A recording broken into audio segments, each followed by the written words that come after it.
Opinions expressed on this radio program do not necessarily reflect the views of this radio station. My friends and I always tune into the Todd L. Levitt Law Show. Todd is entertaining, informative, and always delivers the goods. Todd might not tell you what you want to hear, but he's going to tell you what you need to hear. And all you got to do is listen. Hold on, Todd. Don't let go. It's time for the Todd L. Levitt Law Show.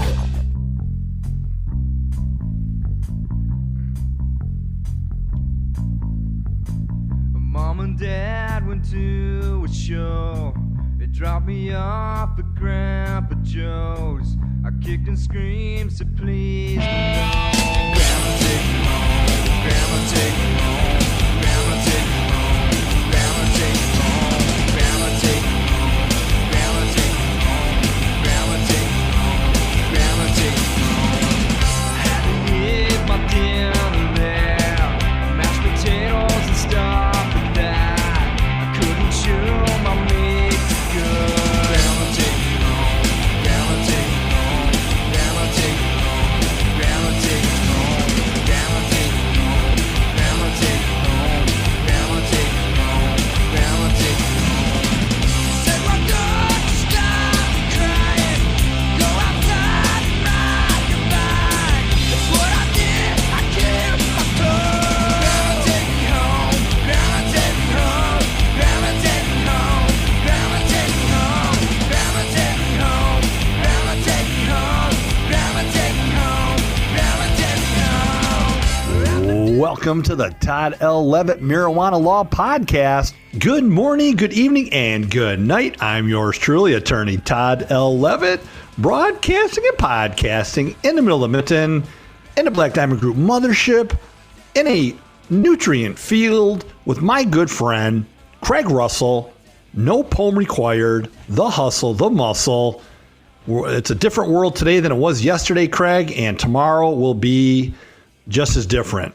How you doing, Craig? You know what? I'm here, man. That's, I'll go with that. We should probably let everyone know that we are being responsible. You do not have the coronavirus, correct? Neither one of us have it. No, I don't have it. You don't have it. I'm not sick. You're not sick. Now, that doesn't necessarily mean anything. Just because you're not sick doesn't mean you don't have it. You just might not have the symptoms of it yet. You don't know.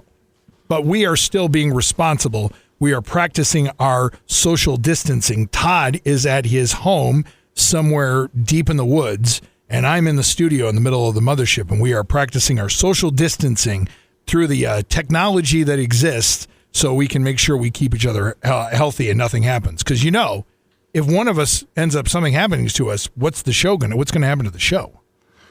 That's a good point. And, the only thing I can see in regards to you, Craig Russell, is a little yellow blimp on my computer screen in which when you speak, it goes up and down, up and down. Other than that, I have the vision of you, the handsome fellow that you are, in my noggin right now.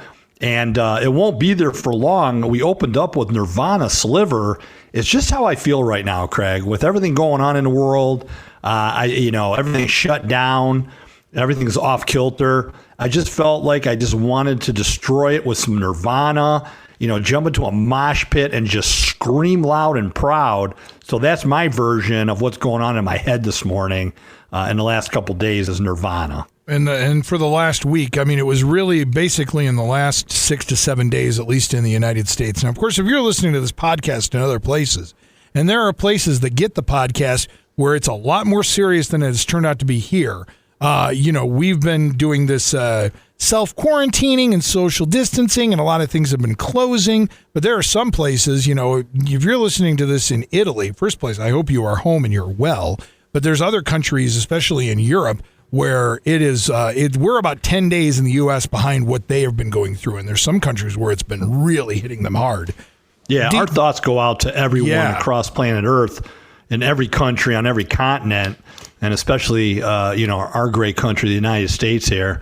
We are located in the state of Michigan, and we are obviously one of those states affected. So It's kind of a different time we're going through right now, Craig. All the restaurants are shut down, and as a former waiter and a delivery pizza guy, I definitely feel for all the families and their loved ones and all the pain everybody is going through right now. In my world, in regards to the court system, last week, it took a minute for the courts to shut down. I think of all the different businesses around the country, at least in the state of Michigan, I witnessed how judges individually were taking it upon themselves to shut down their dockets and reschedule everything 4 to 6 weeks out. Then I started observing the entire courthouses doing this. Now, in the state of Michigan and around the country, you have, in each state, you have, levels of courts. So you have the trial court, you have circuit court, sometimes, court of appeals, your appellate courts, the Supreme Court. Each state in all 50 states has a Supreme Court. There may be a state or two, they refer to it as something else, but it's the court that is the law of that state, just like the United States Supreme Court supersedes everything and is the law of the land. The federal law completely, overshadows all state laws, although states do have sovereignty, and we've talked about that, and we can talk about that in the future. But in Michigan, last week, the Michigan Supreme Court finally put forth an order ordering all the lower courts to shut their doors. And as I mentioned a moment ago, I observed individual judges taking it upon themselves to do this prior to this notice. I observed court administrators and chief judges from, county to county start to shut their courts down internally before the Supreme Court did this. And I'm not going to out any specific court, but there were 1 or 2 courts that I attend on a regular basis that were lagging behind, so to speak. And I was in communication, as I always am, with some of the employees who are my friends, and they were just furious, Craig. They were just, furious, because if you think about it, here's the federal government telling everybody not to congregate where there's, 200, then it went down to 100, then 50, now 10. And, courts on any given day, you can have hundreds and hundreds of people coming through those doors, not to mention, how about all the court employees that have to then go home and have contact with their families? So at least across the state of Michigan and across the country, the courts are now shut down. They're still open for emergency hearings that involve children, that involve certain arraignments on certain types of cases. So, the courts, at least in Michigan and other states that I've learned, are remaining on call to handle anything and everything that has to do with, child cases, certain child neglect and other types of cases to protect our children. And we should probably mention, this has really hit some states a lot harder than others. Last count, there was around 9,500 cases in the United States and around 120 deaths. Now, some states have a lot more than others. Some states don't have many at all. I know a couple of the states in the middle part of the country, North Dakota, South Dakota, places like that, there's like 10 to 15 cases for the whole state total. Now, so here's what I wonder, Craig. They don't have a lot of people there either, but what do you want? My thought is, and what do I know? I only know about 2 things. But my thought is that because we're now doing more and more testing, there's more and more numbers that are becoming available to the public. And my thought is that the virus has already been here. It just didn't arrive when the wind blew this way or people transmitted it. Because if you think about it, if somebody in a certain part of the country, if there's an individual in Pennsylvania who had no contact with anyone from overseas, and all of a sudden every state it starts popping up, my thought is that the virus has already been here, but now that we're getting all this testing, we're finding out that the numbers are increasing. Well, like you said earlier, that it's possible people are, which is probably true, they're walking around and don't even know they have the virus. It's just not affecting them yet. Or here's the other part of it too. Back in November and December, there could have been plenty of people who had it. A lot of the symptoms mimic the flu. Now, in this country, around 70 to 80,000 people a flu season will get the flu, and around 20,000 people die from the flu every year. A lot of these symptoms mimicked the flu before we knew anything about them. It's possible people that they thought have died from the flu actually died from this, and they just didn't know it. That's a big possibility. Yeah. It's just, man, it's just it's a time in our nation's history, as well as all the nations around the world, because this podcast is downloaded all over the world, that we have to just be diligent and look out for one another and come together and help each other out, Craig, for sure. It's interesting because last week, the weather's been warm here in the Midland State, and I was able to shred the gnar at DTE. It just opened up, so I went down there with my salsa spearfish. I actually met up with one of my buddies who's a surgeon. He's an orthopedic surgeon. He's a medical doctor. And we kept literally 8 feet apart from one another. Mm-hmm. And what he said was that all of his surgeries have been canceled, that the hospital canceled all the surgeries except for life-threatening surgeries. And this guy's a surgeon. He's one of the top-notch orthopods around. And in regards to all the courts that I practice in, most of them have adjourned all of the cases, pre-trials, sentences, out until the middle of May. Some have done so until April. The Michigan Supreme Court is requiring all the courts at this time to shut their doors until I think the end of the first or second week of April. So this is something interesting. Last week, when the court shut down in Midland District Court, Judge Carpenter, great guy, Judge Carpenter and his staff, I was able to enter a plea on behalf of a client of mine using the Zoom app. That's what the letter ZOOM app. And I was actually walking around Meijer grocery shopping. My client was at his location and the judge was in his courtroom. And I took a moment on aisle 4. And there was nothing in the aisle because it was empty. And we utilized the Zoom app. So kudos to Midland District and Circuit Court and all the men and women and Judge Carpenter and his staff out there for pulling that off and using technology. It was really effective, and it worked out fine. They were going to try and do that for the House of Representatives and also the Senate when they were voting on all these bills that they're passing for all this stimulus and for all this help because of the economy.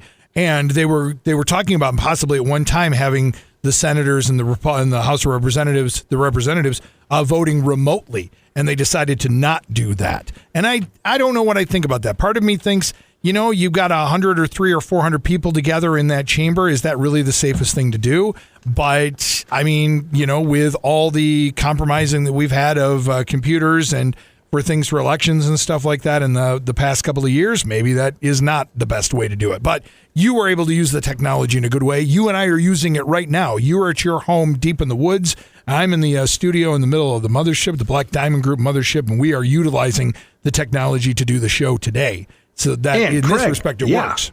And by the way, we have a huge show for the listeners. Oh, yeah. We have a huge announcement when we come back from break. We'll come back strong once again with Nirvana Sliver. We have some information pertaining to cannabis and the virus and what you need to know. So we definitely are going to be talking about that. And in upcoming weeks, we're going to be talking about homegrown cannabis, the different methods and techniques used. And that comes from a listener requested that we do a show on that. So we're going to be doing that. But this week, cannabis and the virus, what you need to know. We have a huge 420 Expo, Canna Hemp Expo update when we come back. And Craig, I want to talk to you about pantyhose, if you don't mind.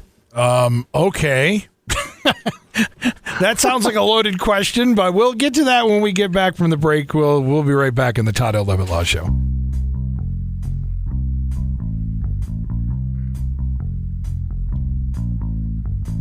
Mom and Dad went to a show.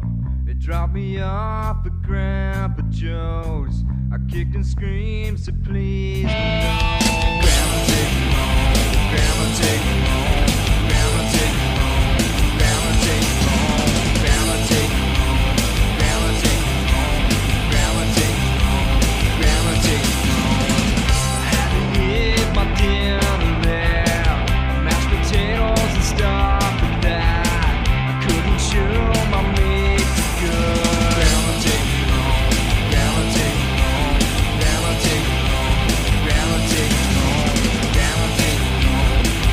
Take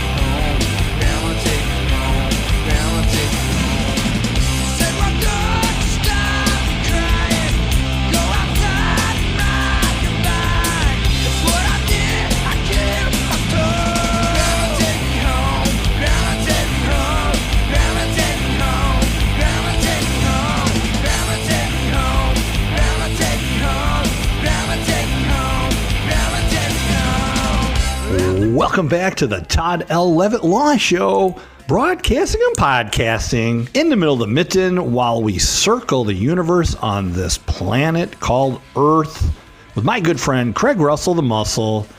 It was a different Earth yesterday than it was today, Craig, and more than likely it's going to be a bit different tomorrow than it is today. But the good news is that mankind is resilient.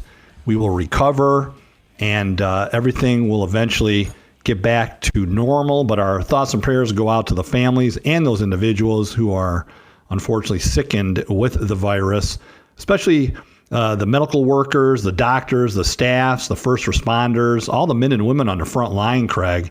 Can you imagine working in these medical facilities? You know, those men and women are heroes for sure. And I'm proud of our government for enacting these powers to get our industries to the point where they need to be to supply all the hospitals and the workers and everybody that needs it. And all the technology and everything. I mean, yeah, you know, you said we'll be getting back to normal. Something tells me, much like I liken this a lot of times to 9/11. You remember 9/11, of course? How could you not? Absolutely. If you lived through it, of course you remember it. You know how things changed in this country for about 6 months after 9/11? Everybody was friendlier. Everybody was a lot more patriotic, et cetera, et cetera. I don't get that feeling this time around because this feels different, but it feels like it's still a substantial change, even though right now, think about the things that have changed since 9/11. It takes you a little longer to go through the TSA for the airport. They've got new cyber technology things and stuff like that. But for the most part, life is pretty much the same. When people ask me that question or mention what you just said, the first thing I think about is all the men and women and our vets who have sacrificed so much, who have lost their lives. And to me, that's the first thing I think about that's changed is, you know, all the families and loved ones who have suffered. And those people were fighting for our freedom so that you and I can be here today to exercise our First Amendment rights on this podcast. But I totally understand what you're saying for sure. Hey, Craig, I do have a complaint. You know, I was going to say, even though things are seemingly different around, we try and keep some sense of normalcy, and this show is one of those normalcies. And one of the normal things is you having a complaint. What is your complaint, sir? Well, to add to your point, before I get to my complaint, I think it's really important that all of us, and a lot of us have tried to do this, try to maintain some normalcy, if that's even a word. I've continued to shred the gnar. I've hopped on some rail to trails. For those of you that in the state in which you live in our country that are unfamiliar with what a rail to trail is, in the state of Michigan, all the old railroad tracks, a lot of them have been designated and paved over for bikers and walkers and joggers and sledders in the wintertime. It's just amazing. So I've been hopping on the rail to trail, going biking, go for a walk. I think it's pretty cool that a lot of individuals out there have put out, Christmas decorations again to try to bring cheer to what's taking place in our country. And it's for the kids as well. But try to, as much as possible, stick to a routine. Just stay away from people. But my complaint is this, Craig. When I retire as a lawyer, I'm going to have a list. I have 2 hands, if not more, of complaints about individuals and specific parts of the legal system that I'm not at this point at liberty to discuss because, one, I still have to practice law in these various courts and counties and jurisdictions. But, man, last week I was at one of the courts that I frequent on a regular basis, and I was there with a client who was to be sentenced. And it was one of the first times in 27 years that this happened, but there was an individual who appeared outside the courtroom, and this individual was so aggressive and so rude to my client and somewhat myself in regards to my client's ability to pay her fines and costs that day. And I was sort of taken back for a moment thinking, well, wait a minute. This person isn't with the probation department. It's not the judge's clerk. It's not a court officer. It's not even a probation officer. This individual was from the clerk's office of this circuit court. And this individual was so aggressive towards me and my client.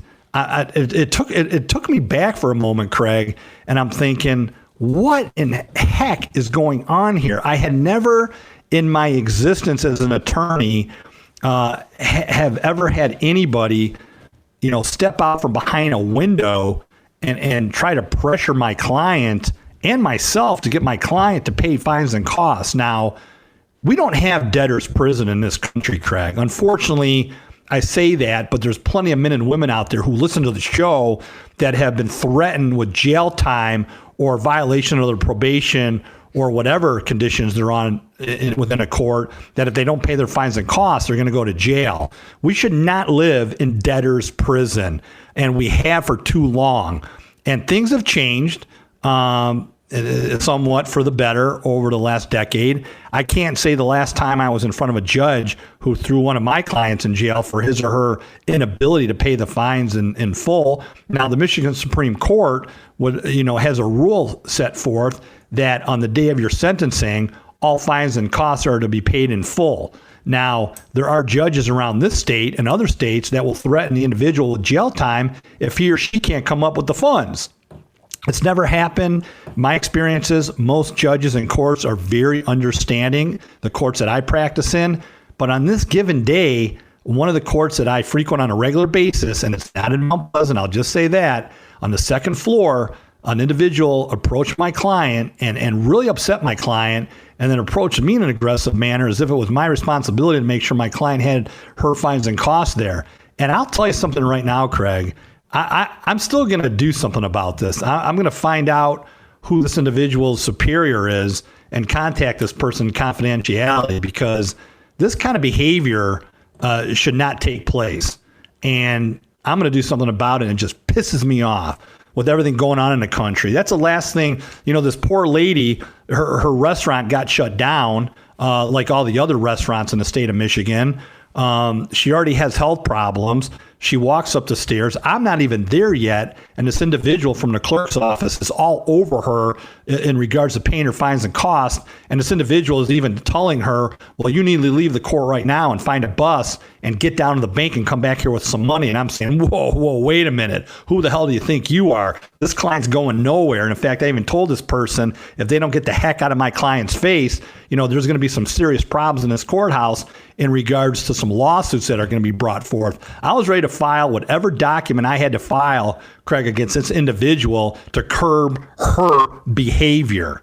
There you go. That's all I want to say about it. I'm getting all worked up and I have too much to get to. But we do not live in debtor's prison. We should not. And unfortunately, it takes place all too often.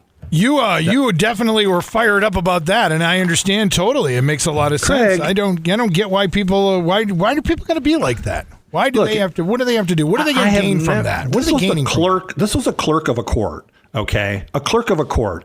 Again, I've practiced thousands and thousands of times throughout every court in the state of Michigan. I worked in Detroit for 12 years. I have never seen a clerk of a court approach myself, let alone my client, at the same time or before I even got there, which I think is a violation of my client's rights to begin with, because I wasn't present, and so rude and so aggressive and so just mean-spirited on a day when my client lost her job because of the virus going on in the country. She already has health problems. It's a lady who has health problems, and this lady could give two craps.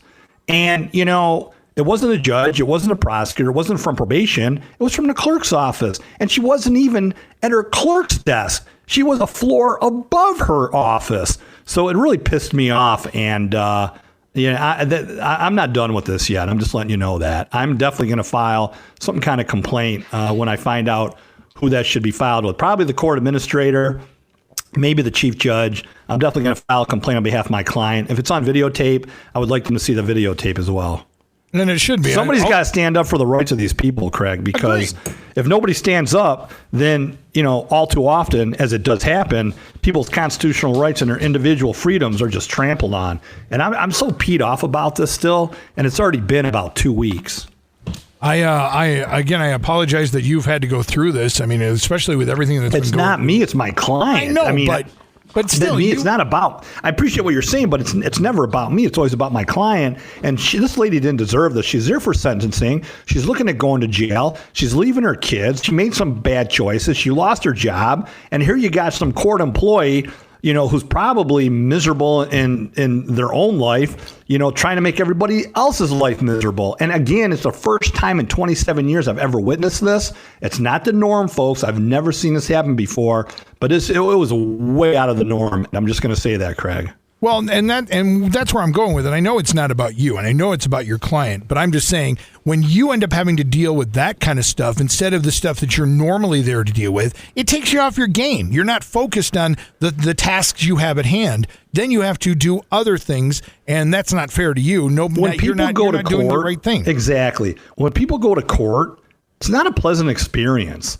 And in fairness to the judges and the court officers and the courts which I practice in, very professional, especially the deputies and the court officers and the staff. I mean, very, very professional. And in this court, I have nothing but praise for all the judges, all the staff, the Department of Corrections, probation officers, especially, the deputies are great, the sheriffs are great. Everybody does a great job. This is just one individual. But unfortunately, this individual way overstepped their bounds. And the power has gone to this individual's head. Way too much power. And this wasn't a judge. This wasn't an officer of the court. It was an individual. And again, when someone goes to court, it's already a difficult situation, especially when they're looking at going to jail, losing everything they've worked hard for. And again, they make poor choices, so sometimes they put themselves in that position. But still, you don't need some rogue employee making it worse for that individual. Exactly. And like I said, I mean, it sucks that you had to go through the normal stuff you don't normally have to go through. You're there to do a job, and then when you have to do a different job, albeit kind of tied together, it still isn't fair to you, and it takes you off your game, and then you're not focused on what you're there to do. The good news is I'm a professional. I've been doing this a long time, so nobody's going to throw me off my game like that. I'm pretty stoic. I'm an alpha male here with a AAA personality, jacked up on Sliver today. So I just kind of observed this individual, stood between her and my client, and pretty much said, "We're not having this discussion right now." And the individual eventually just walked away after 15 minutes. But anyhow, Craig, we still have a lot to get to. Oh, we do. But you know what? I'm going to stop you before you say that. And I'll say this much. This is why not only do I respect the hell out of you, but I would think anybody, if you need a lawyer, you're the guy. Because there's probably some lawyers who would just sit there and just let their client take that. And you didn't. You stood up and you protected your client. And that is why you are as good as you are. And that's why I would hire you if I didn't know you. And that's why other people should never see anything like that before. I appreciate that, Craig, but I had never seen anything like that before. From any court in the state of Michigan. People should not go to jail for their inability to pay fines and costs. That should not happen. And unfortunately, over the decades and over the years, it has happened. But again, in most of the courts in which I practice in, I can't recall a time when a judge did incarcerate one of my clients for their inability to pay their fines and costs. So that's the good news. And that's why this was so unusual that this occurred. 989-772-6000 if you want to be represented by that kind of integrity and that kind of a guy. There's the guy for you. Todd, we got to take a break on the Todd L. Levitt Law Show. Come on, Craig. I know. We'll be back. Tom Brady left the Patriots for Tampa Bay, right? Isn't he with Tampa? Yeah, that's where he went, to Tampa Bay. We'll talk about that. We'll also talk about the 420 Can Hemp Expo. We'll talk about how the coronavirus affects you and how marijuana can be a part of that as well. Coming back on the Todd L. Levitt Law Show.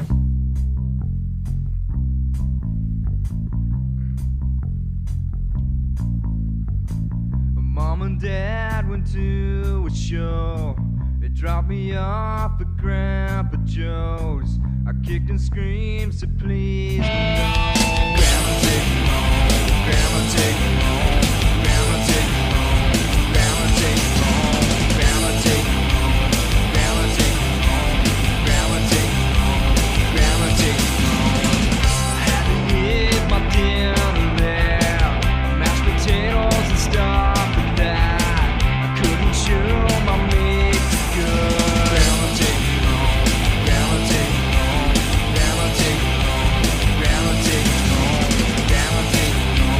Grandma take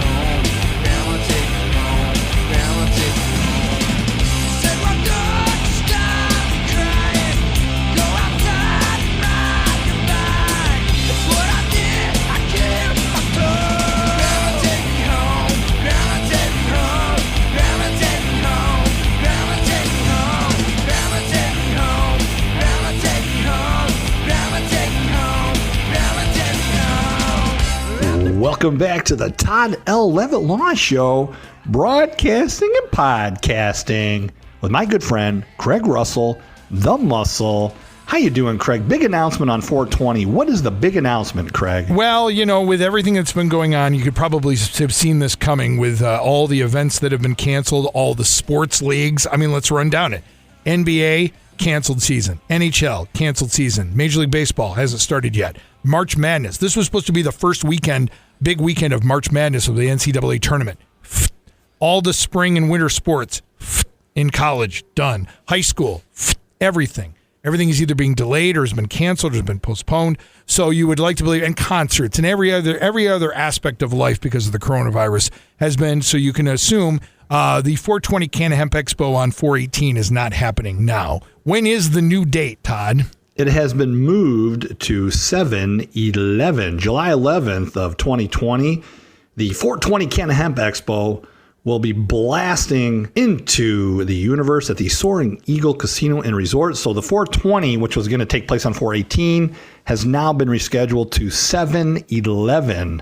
And it's just going to be just as big and just as amazing as ever. So mark your calendars, folks, 7/11. And what it does do is when everything kind of settles down and everyone kind of gets back into some semblance of normalcy, it gives you some extra time. If you have a product or a business and you want to be involved in it, you can go to the website 420cannaexpo.com and still get involved. If you're like, the good news is, all the vendors are saying, fine. We loved it so much last year. It was such a great turnout that we're fine with 7/11. Craig, let's get to some information how cannabis users can stay healthy around the current state of the virus. So, yes. One of the biggest customs amongst legal cannabis users is the pleasure of passing the plant back and forth. Some people call it the pass and puff, the puff and pass. But sharing a blunt, sharing a bong. And during this time period, I am just asking all of our listeners and everyone out there, just stick to your own supply. Don't be sharing in anything that you have a legal right to do in whichever state you live in, of course. We don't want anyone breaking the law, but most of the country is now going legal or medical. But no puff and passing. Just, use your own product, use your own medicine during this time period. Very important.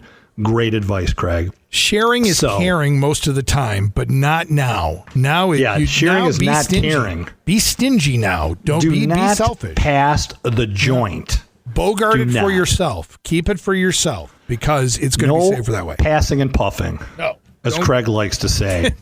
Do I really say that? Have you ever heard me actually say? Have you actually ever heard me say that? Probably not. And the other thing that's affecting the virus is how the virus is affecting the industry is all the cartridges and products that are manufactured in China that supplies the vape industry and across that board. There's a big issue with that. So there's definitely going to be some shortages to come as a result of, what's taking place in China right now, Craig. Well, some of the good news, and this is something that just has come into light in the last few days, Wuhan is in China where this all supposedly got started, where this virus first reared its ugly head, at least in this form. Because, I think it started from a bat, actually, an actual bat. Yeah, but this virus has actually been around. People in South Korea, this is like their third go-around with this thing. It's just never gotten worldwide, the situation. But Wuhan, where this all started, they've gone now, I think it's 3 or 4 days in a row with no new cases. So that means if it started there in late November, early December, and it's now, middle to end of March, that's about the window. Now, are we up for another 3 months of this, or will we have learned from other parts of the country and all the self-quarantining and all the social distancing and the things we're all trying to do to be safer? Will we be able to eradicate this quicker in this country? And I don't want to get away from talking about what you're talking about cannabis and things like that, but don't you think we are days away from them finding some kind of a vaccine or a cure or something to start with? Don't you think there are doctors sitting in a lab? I'm very hopeful. I always have hope. You can pray, you can have hope, however you feel out there, whomever you are. But, things will turn around. I'm not sure how soon. Obviously, things get worse before they get better. Things will always spike and peak before they then start to decrease. But yeah, I do think that I think we're in for another couple of months of this, but what do I know? I have no idea. So I'm just following along with what the experts are saying and just taking all the precautions, following all the rules put in place by the federal government, local governments, keeping distance, it's almost like a self-quarantine. But yeah, for sure. Hey, and one of the other things though, Craig, in regards to cannabis, a good point though, in regards to cannabis and the virus, there's a lot of misinformation out there. CBD and THC, in my opinion, doesn't, it's great for pain relief, maybe helping you sleep at night during these hard times. There's different strains for different things and hybrids and whatnot, but there's no medical proof that I know of that CBD and THC can cure a virus. Yeah. So, and here's the other thing, if you are somebody out there and you are sick, the last thing you want to do is inhale extremely hot smoke, into your lungs. You don't need that. So my advice is to the entire listening audience and your friends and family, do your research before medicating. So do your research before medicating. And that's a smart way to go about things. Talk to a bud tender. There's so many knowledgeable men and women out there. Heck, Heidi from mycompassion.org. You can, email Heidi. She's got some great knowledge in this area. But definitely be cautious when whatever it is that you're doing. Now, I did see something. I thought earlier this week I saw that because of the burgeoning and evolving marijuana business, at least in Michigan, which is now legal, and there's now provisioning centers and things like that, that they are actually doing. You can do drive up. You don't have to actually go into the provisioning centers to get your medicine, to get your product if you are of legal age to do that, at least in Michigan, that they're doing drive up. I think they're also approved that they will be able to do delivery of some sort.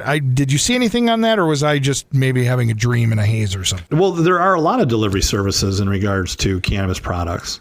Right. So if you don't feel comfortable going into a provisioning center because you want to, keep your social distancing and things, that they're starting to do that in delivery service and stuff, that they're making that to where it's easily accessible for everyone because they want to be able to continue. I mean, of all the businesses and things that are closing, and let's be honest, there's probably some businesses that are not going to recover from this, because this is a pretty big deal. Earlier this week, all the JCPenney stores across the country decided they were going to close. Would you be surprised? Yeah, would you be surprised if they didn't reopen? They've been on the downward slide for a long time.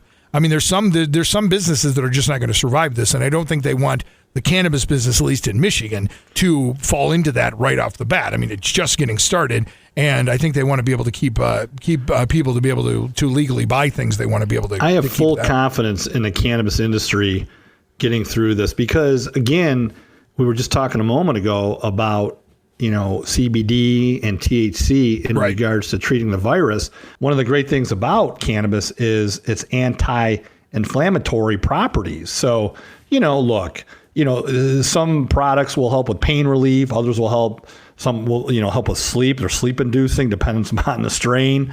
Anti-inflammatory.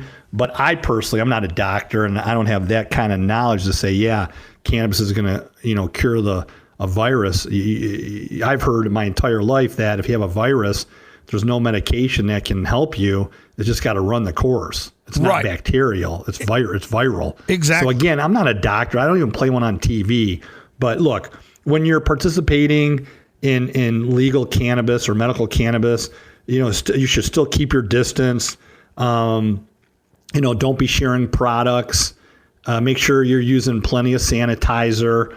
Know the products that you're using and where they came from, and so on and so forth. I mean, it applies, the social distancing thing and everything we're talking about applies to everything across the board. But my big thing is in regards to the industry recovering is all the products that come from China in regards to cartridges and vapes and all kinds of other things that do support the industry. There's definitely going to be people are going to feel that for sure on the shelves and through ordering all this stuff. So some good information and some good advice. And of course, as Todd says, we are not medical professionals. Don't take our word for any of this. If you have any questions, if you think you might have the virus, or if you think you've got a cure for it, you think it's got something to do with cannabis, you should always ask a medical professional. You play a lawyer on TV. You play a lawyer on TV, but you don't play a doctor. I'd be happy to play a lawyer on TV. But, again, Craig, is there going to be a shortage? I mean, there's already been shortages all over the country because of the high demand of cannabis products. But, most of all the cannabis products are produced within the state in which they're sold. Right. So the experts, from what I've read, and I follow Leafly.com, so big shout out to Leafly.com. You always want to cite your resources. You don't want to ever plagiarize. So a lot of the information I get is from Leafly.com, High Times, great stuff. But like I said, most vape batteries and wholesale vape cartridges are manufactured in China. And so I'm expecting some supply chain issues, and there will be a pinch coming up in the weeks to come, and it might go on for months. I'm pretty sure about that, especially the packaging material, Craig. Well, also made in China. All you have to do. But look, the good news is everything and everyone will recover. I mean, there is a lot of sadness out there. A lot of families are afflicted with this virus, and people have lost their lives. But we are resilient as humans, and we will get through this for sure. We will. And as you were talking about the supply things, just go to your local store and buy some toilet paper. Now, you strike me as the kind of person who's got 2,500 rolls stocked up in a basement somewhere in your house, in your bunker out in the woods there. But go to a store to try and get some kind of paper supplies or something. It's crazy. I can just say this to all my fellow preppers out there, and you know who you are. I think for the first time in a long time, your loved ones, your family and friends are not looking at you like you're some kind of oddball. So that's all I'm going to say about that, Craig. Yeah. It's good to be a prepper. And I always tell people, and I've always been told since I was a kid, always keep your tank full. I mean, for various reasons. One, if you got to get out of town. But two, that's the first and foremost. You can tell I'm a criminal defense lawyer, right? I don't know what you're talking about. Yeah, but for the second, first and foremost, look, what if the grid shuts down and there's lines at the gas station? You always want to make sure you have a full tank. I don't understand why people let their cars and trucks and vehicles go down to E.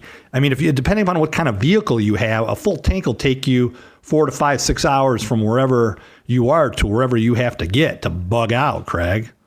Full tank and a 12-pack of toilet paper. That's what everybody needs. Speaking about bugging out, a big shout out to Todd Wakely. I just want to give a big shout out to my brother Todd Wakely up there in Greeley and all the Wakeleys. So a big shout out to the Wakeleys up there. All right. Todd's one of my close friends. So gotcha. Talking about bugging out. He knows what I'm talking about. I'm sure he does.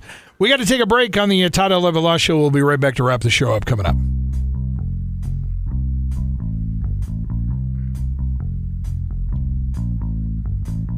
Mom and Dad went to a show.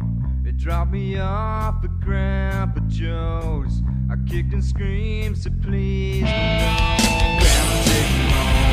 Grandma take me home. Grandma take me home. Grandma take me home. Grandma take me home. Grandma take me home. Grandma take me home. Grandma take me home. I had to eat my dinner there. Mashed potatoes and stuff.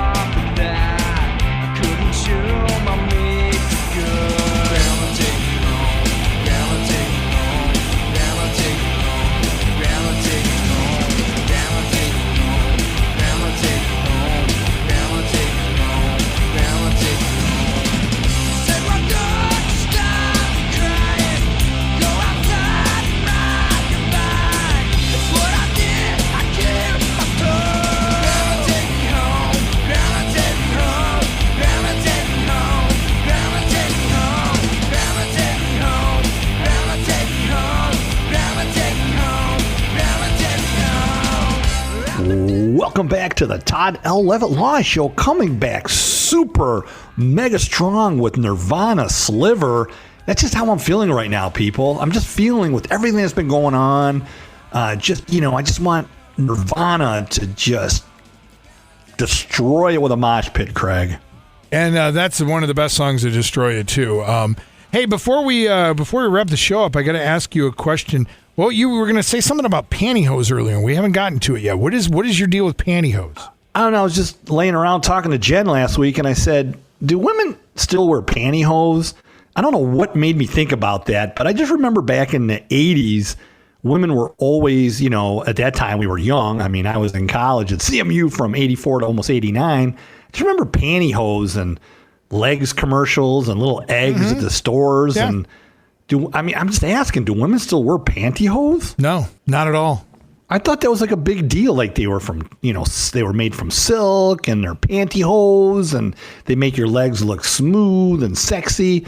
No more. I mean, I'm a guy, so how the heck would I know other than Joe Namath coming on TV, commercialing for them? But I don't know. It just popped in my head, pantyhose, Craig. Do you remember when that commercial came out? It was like 1972.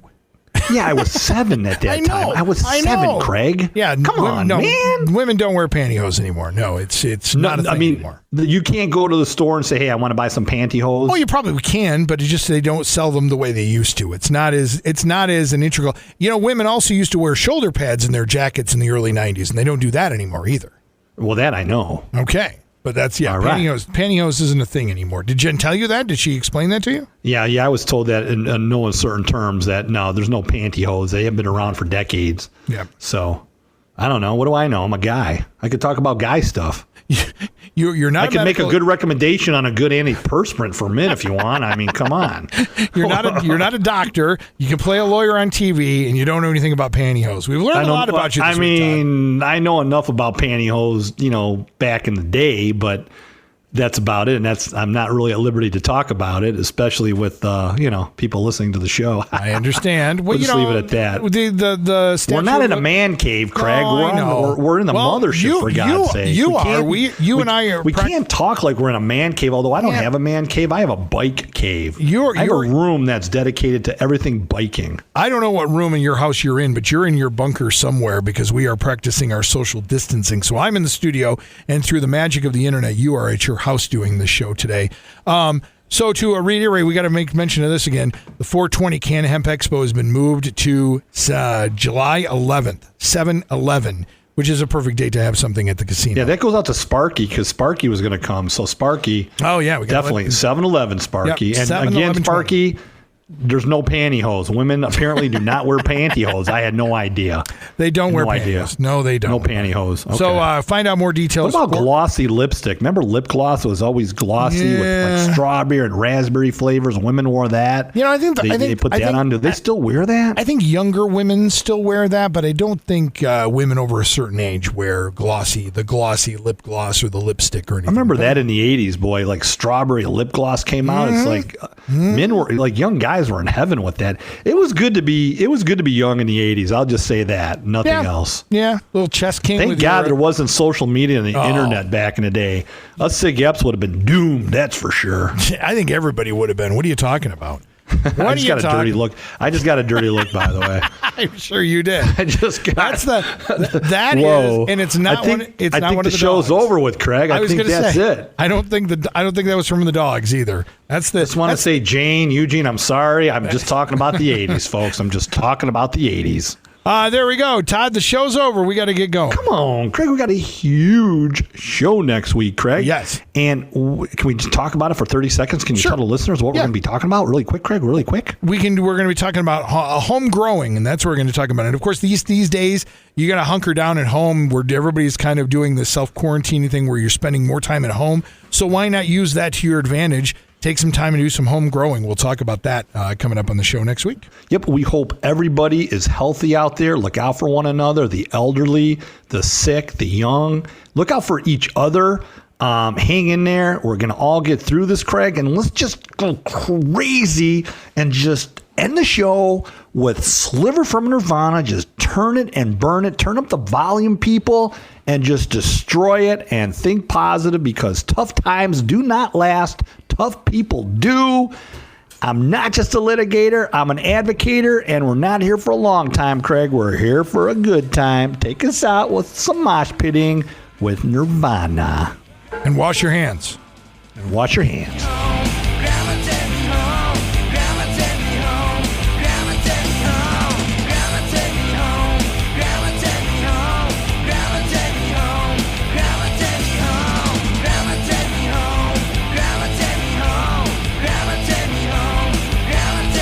The Todd L. Levitt Law Show, brought to you by Chad Malley Well Drilling of Rosebush, Clark Modular Homes, your most experienced and trusted builder in Mount Pleasant, and attorney Todd L. Levitt, not just a litigator, he's an advocator.